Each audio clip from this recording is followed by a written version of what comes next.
Engine starter motor एक शक्तिशाली DC electric motor है जिससे इंजन को क्रैंक किया जाता है। स्टार्टर मोटर में एक पिनियन गियर होता है जो इंजन के फ्लाईव्हील रिंग गियर से मैश होता है और क्रैंकशाफ्ट को घुमाता है। यहाँ दिखाया गया मॉडल आधुनिक गाड़ियों में उपयोग की जाने वाली एक pre engage type starter motor है। यह मोटर गाड़ियों में मौजूद बैटरी से चलती है। बैटरी से मोटर तक का इलेक्ट्रिक सर्किट यहाँ दिखाया गया है। इसमें एक स्टार्टर सोलेनॉइड होता है जो एक इलेक्ट्रोमैग्नेट का काम करता है। बैटरी और सोलेनॉइड के बीच इग्निशन स्विच होता है। सोलेनॉइड के अंदर एक प्लंजर होता है। जैसे ही इग्निशन को ऑन किया जाता है, सोलेनॉइड सक्रिय हो जाता है और इलेक्ट्रोमैग्नेटिक फोर्स के कारण प्लंजर स्लाइड करता है, जो कॉन्टैक्टर स्विच के दो कॉपर टर्मिनल्स को जोड़ता है, जिससे मोटर चालू हो जाती है। इग्निशन स्विच को रिलीज करने से सोलेनॉइड डी एनर्जाइज होता है और प्लंजर वापस लौटता है।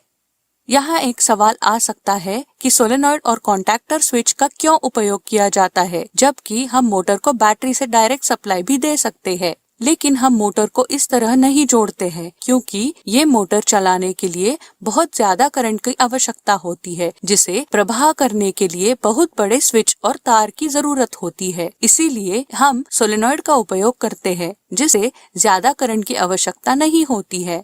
सोलेनॉइड एक और महत्वपूर्ण काम करता है। यह स्टार्टर पिनियन को स्लाइड करके फ्लाईव्हील रिंग गियर के साथ मैश करने में मदद करता है।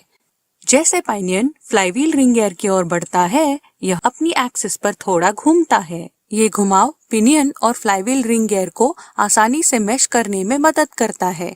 जब पिनियन और फ्लाईव्हील ठीक से मैश हो जाता है, तब कॉन्टैक्टर स्विच बंद हो जाता है और मोटर घूमता है।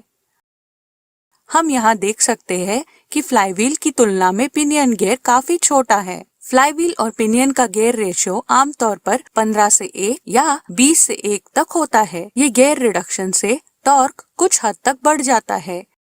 टॉर्क को और बढ़ाने के लिए एक प्लैनेटरी गियर सेट का उपयोग किया जाता है। इसमें एक सन गियर, एक रिंग गियर, एक कैरियर गियर और प्लैनेट गियर्स का एक सेट होता है।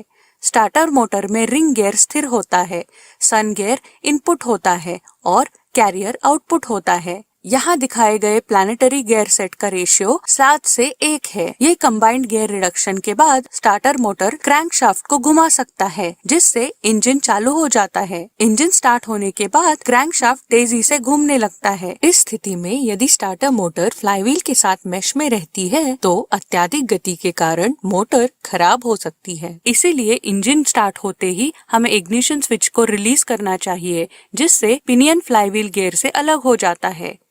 लेकिन वास्तविक जीवन में हम इंजन स्टार्ट होने के तुरंत बाद इग्निशन स्विच को रिलीज नहीं कर सकते हैं। इस अवस्था में मोटर को तेजी से घूमने से रोकने के लिए वन वे क्लच का उपयोग किया जाता है। यह क्लच में आउटर और इनर रेसेस के बीच रोलर्स होते हैं। जब मोटर आउटर रेस को घुमाता है तो रोलर्स इन दो रेसेस के बीच में लॉक हो जाते हैं और क्रैंकशाफ्ट घूमता है। जैसे ही इंजन चालू हो जाता है तो रोलर्स स्वतंत्र हो जाते हैं। इसके बाद सिर्फ पिनियन घूमता है और मोटर तक पावर ट्रांसफर होना बंद हो जाता है।